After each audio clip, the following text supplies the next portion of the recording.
When my dad was around 50, he got an African gray. He always loved parrots his whole life, so I was happy for him to get one after his retirement. He named the bird Kevin. My dad taught Kevin a whole vocabulary of words, and he actually trained him to understand the meaning behind certain words like hello, what's up, food, thank you, good, and a few others. My dad passed away at 70, and with that came the time to figure out amongst my siblings and I what would happen to Kevin. My brother and sister didn't want the responsibility of taking Kevin into their homes, plus their spouses were against it too. But I couldn't bear the idea of giving him away to a new home. Kevin was, and is, one of my last connections to my dad in a sense. That was his best friend. So I decided I would take him into my home. I put his cage in the den of my house. My house doesn't have a basement, so the den is considered the lowest level of the house. Kevin is a moderately noisy bird. He could be a chatterbox some hours of the day, usually earlier on. But later in the day and at night, he quiets down. When he's too noisy, I'll throw a blanket over his cage, and that normally quiets him down. I watch TV in the den at night to keep him company. Then around 10 o'clock, I'll migrate to my room to let him go to sleep. That's pretty much the backstory behind Kevin. I've been taking care of him for 2 years now, so I know exactly how he behaves and when he's acting out of the ordinary.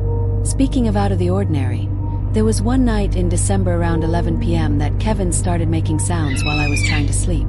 I sleep with the door open since I live alone and need to be able to hear anything if something's going on in the house. Hearing him making his squawking noises past dark, especially this late at night, was unusual beyond doubt, and something was irritating him. I went down to the den to see what was bothering him. He was wide awake on the lower perch of the two in the cage. He looked at me and was saying things like hello and what's up and his name, all the while he was nodding his head up and down, moving his whole body in the process as if he were dancing. I tried to feed him but he didn't eat, so I covered him with a blanket hoping he would stop. I was in the kitchen when I stopped inside because he was still making the noises, and I had a feeling he wasn't going to stop. Having work the next day, I couldn't afford to lose sleep because of him. I really didn't know what to do. I'm still to this day not exactly a bird expert. I went back downstairs and uncovered him. He was still doing his little dance, popping his head and body and making his distress sounds. It didn't click with me until thinking I heard something in the pantry closet a few feet away from his cage. I walked over to it and hovered my hand over the light switch to the pantry, which was outside of the door. The door has one of those big glass panels that many pantry doors have, so when I flicked the light switch, I saw the outline of a body on the inside. My fight or flight response kicked in and I chose fight. I opened the door screaming, trying to get my adrenaline rushing, and I grabbed the man in the pantry closet out and threw him to the floor. He tried to fight back, but I easily overpowered him and had him in what I could best describe as a chokehold. He was a 50-something-year-old homeless-looking man with the smell to match it. I yelled at him, "Who are you?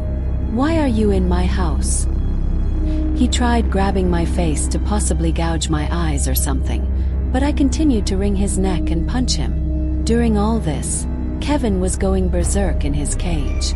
When the man on the floor seemed weak enough, I literally sprinted for the nearest phone and came right back and kept him on the ground while I called 911. The man was taken to jail, but he had no ID on him, nothing. He was homeless and had nothing to his name, and as such, he was considered what some people call judgment-proof, meaning even if I tried to sue him, I wouldn't get anything from him.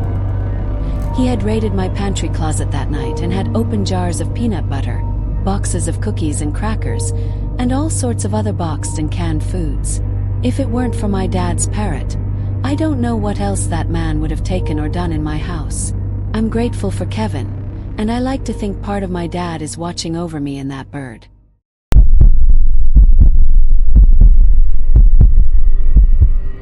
This story takes place when I was a junior in high school.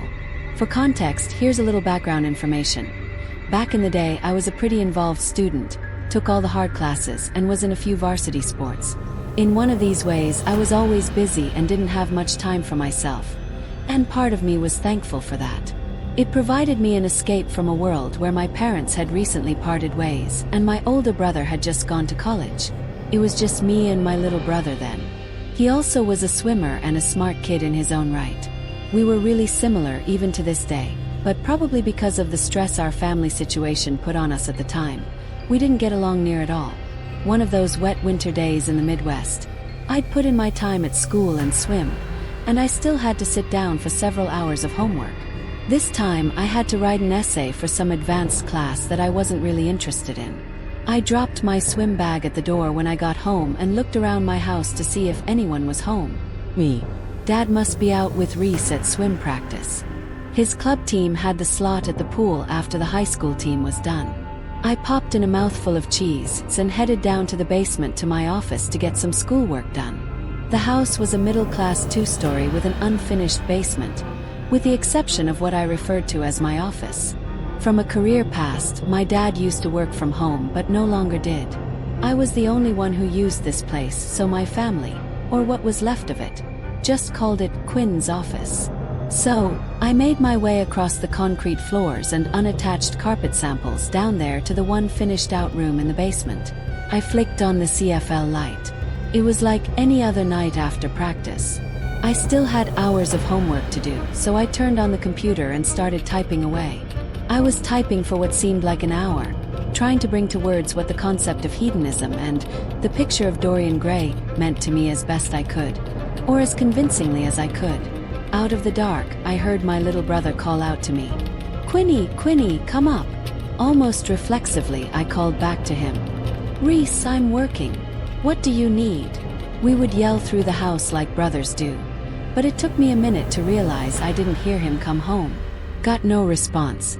Only for a couple minutes, though. Again, I heard my little brother's voice sing out, "Quinny, Quinny, come up." It felt strange hearing those words carry across the dark concrete floor. He's supposed to be at swim practice. I called back out to him, asking if he needed anything, but again, I received no answer.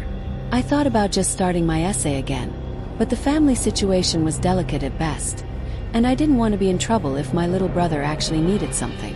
I made the decision to get up and go find out for myself. I bounded up the basement staircase the only way a high schooler can, and I called out again for my brother. "Reese, what's up? I'm really busy." I checked all around the main floor looking for my little brother, or even signs he was home. No shoes, no backpack. So he wasn't home, and there was no car in the driveway either. The only reason my dad would be gone right now would be to pick him up. Satisfied, I turned back for the stairs when I heard my little brother's voice ring out. "Quinny, Quinny, come up."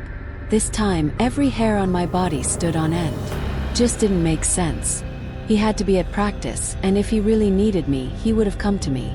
I go to the base of the second floor stairs and called out to him one more time. "Reese, what's going on? Are you okay?" For a minute, no answer. "Reese, I'm really busy. Can you tell me what's up?" It's quiet for way too long as I stared up the dark staircase.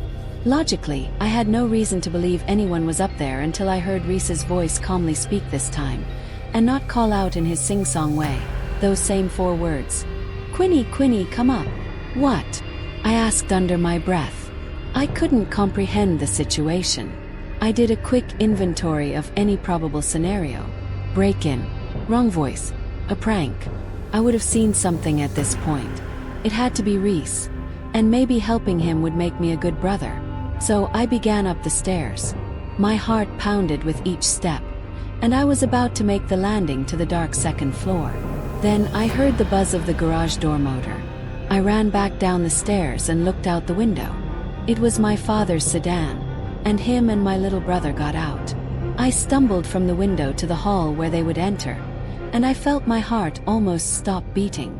I collapsed on the floor and just started to cry uncontrollably. This was like 15 years ago now. When I was a kid, I was with my best friend Jackson at some abandoned family resort or bungalow colony type place in New York. It was off a main road and then down a private dirt path driveway entrance, and it was a rather large property with a bunch of old abandoned buildings, including at least 10 small bungalows, a main hall, a few bathroom stations, and an indoor pool house. Along with that was an outdoor pool, a shuffleboarding area, and a kids' playground.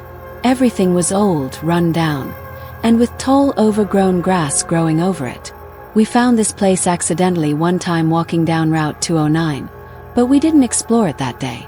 We came back another night. By the time we went, it was past sunset. The sun was kissing the sky goodnight. It was getting very dark, but we didn't want to come during the day in fear of getting caught and getting charged with trespassing. We brought along walkie-talkies and flashlights with us to communicate to each other when we'd split up. We started looking around the bungalows together. Most of them looked the same and were relatively small. 1 or 2 beds each, a small kitchen and 1 bathroom each. Some of them had these little living room areas. Halfway looking through these bungalows, I split off from Jackson because he was moving kind of slow. I tried to enter the building that looked to be the main hall or office or something, but every entrance was locked. I walkie-talkied Jackson to tell him that the big building was locked. He didn't walkie-talkie back. I wondered if I was out of range from where he was. 2 minutes later, I found myself at one of the 2 bathroom buildings.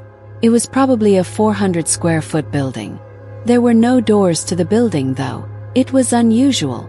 It just had 2 big openings. One for the men's room, one for the women's room. I remember the signs being faded and worn out looking. Then I saw these red tracks on the dirty old concrete bathroom floor.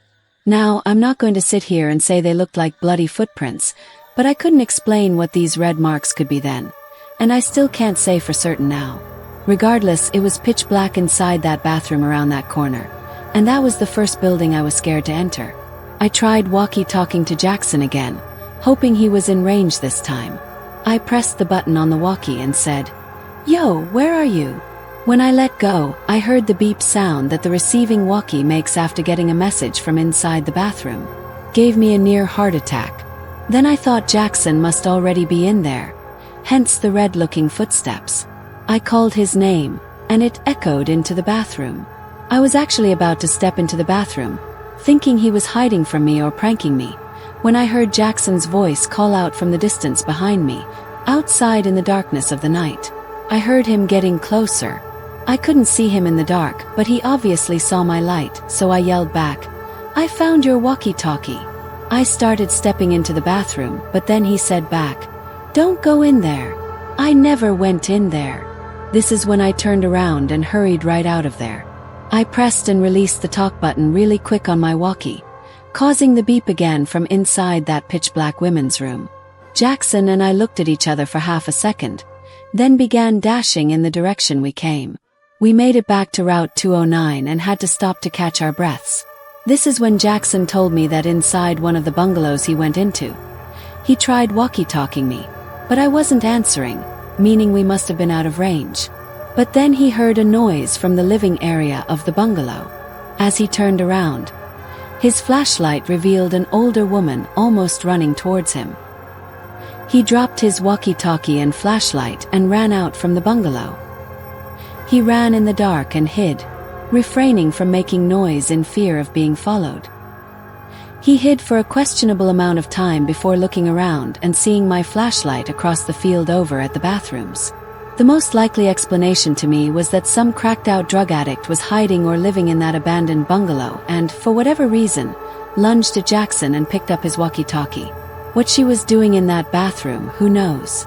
Maybe drugs, maybe the bathroom in the bungalow didn't work. But what I don't know is why was there a trail of what looked like blood in there? Those are my theories, but I can't explain all of it away, and that's the scariest part.